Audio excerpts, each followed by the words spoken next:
David era un joven que había llegado a la costa hacía 3 años. Un amigo suyo llamado Adrián, le había ofrecido un trabajo en el pequeño barco que había heredado de su padre. El negocio por ese entonces era abundante en la zona, no había grandes empresas que acapararan el mercado. Al principio era un auxiliar, pero en poco tiempo aprendió el oficio y se convirtió en pescador oficial.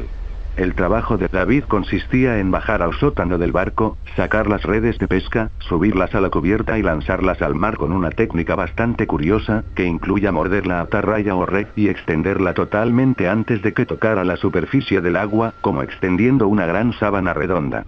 Aunque a simple vista, pareciera cosa fácil, de las 7 personas que conformaban la tripulación de aquel barco, solo 3 dominaban la técnica. Su amigo Adrián, David y Eunicio, el hombre más viejo de todos los ahí presentes, tenía más de 50 años y muchos se sorprendían de la forma en que trabajaba, pues jamás había dejado de ser constante pese a su edad. Además de lo anterior, si la red no caía totalmente extendida, David debía lanzarse al agua y terminar de extenderla él mismo, podía hacerlo desde el barco, con una barra de metal o un palo de madera, pero el barco debía de posicionarse activando los motores y eso ahuyentaba a los peces.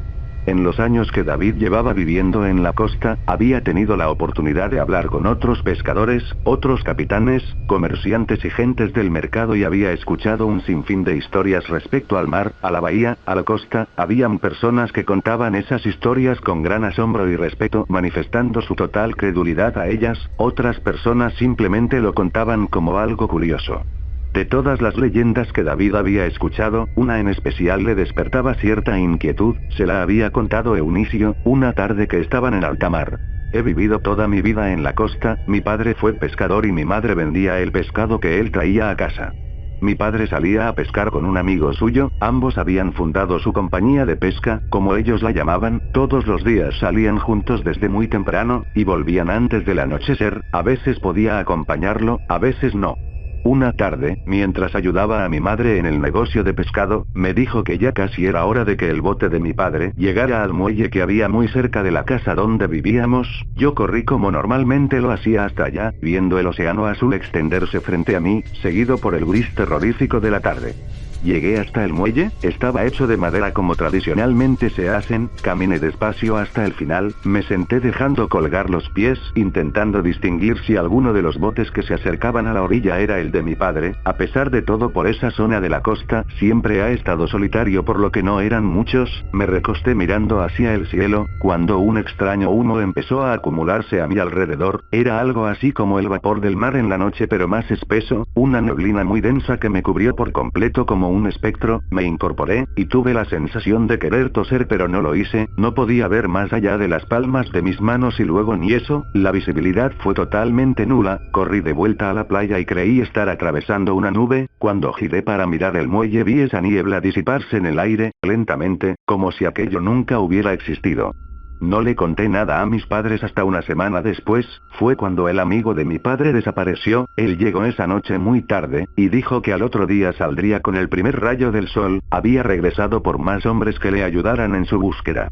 Mi padre nos contó que habían decidido adentrarse en alta mar, para evitar los conflictos con los otros pescadores, además ya sabían que a esa profundidad se encontraba el mejor pescado. Estaban hablando en la cubierta principal, cuando una niebla los empezó a rodear, creyeron que el motor del bote se estaba quemando pero no fue así. Como no sabían por dónde regresar, decidieron esperar a que se esfumara toda aquella niebla. Dijo que se metieron a la cabina a esperar pero que toda aquella bruma comenzó a colarse hasta que no pudo ver nada. Después simplemente dejó de escuchar a su amigo, la niebla comenzó a disiparse y su amigo había desaparecido. Lo buscó en todo su barco, en las aguas cercanas pero nada. Fue entonces que le conté lo que yo había visto.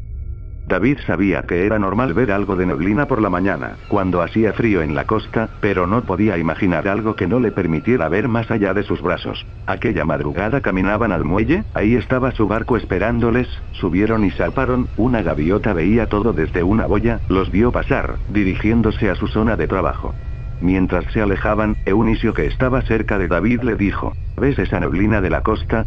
Es la misma que vieron los soldados del regimiento de Norfolk, estas son las mismas aguas por las que pasaron.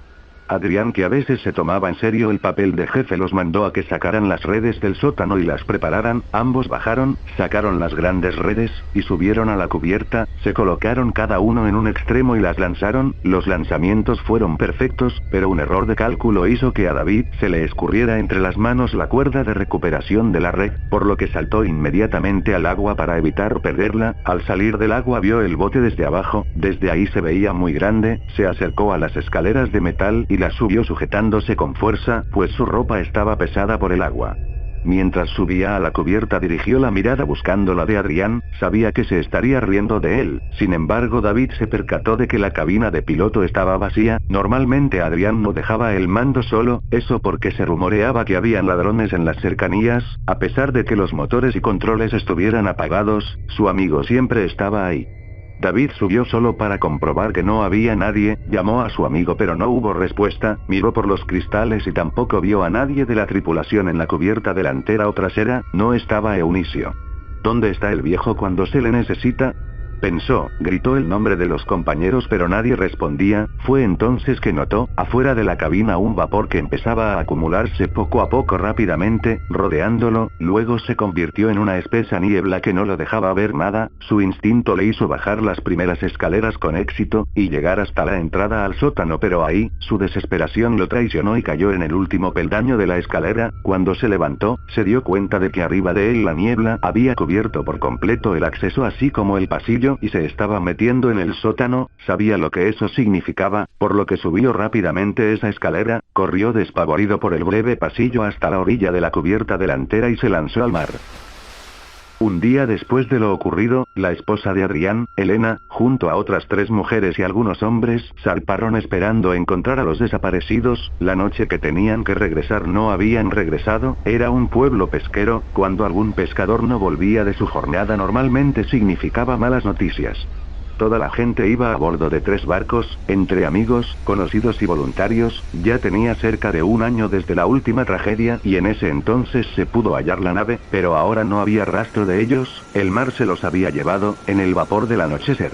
Elena miraba desconsolada el horizonte infinito, eternamente azul, cuando un mensaje del capitán la sacó de su trance. Compañeros, debemos regresar a la costa, se está formando una espesa niebla que nos impedirá volver si nos quedamos. Alguna de las mujeres había escuchado la leyenda de una niebla que se lleva a las personas y la recordó en ese momento, pero no la quiso contar por temor a que algo ocurriera. Se resignó a sentarse y a aguantar el camino de regreso a casa, rezando porque no les pasara nada malo.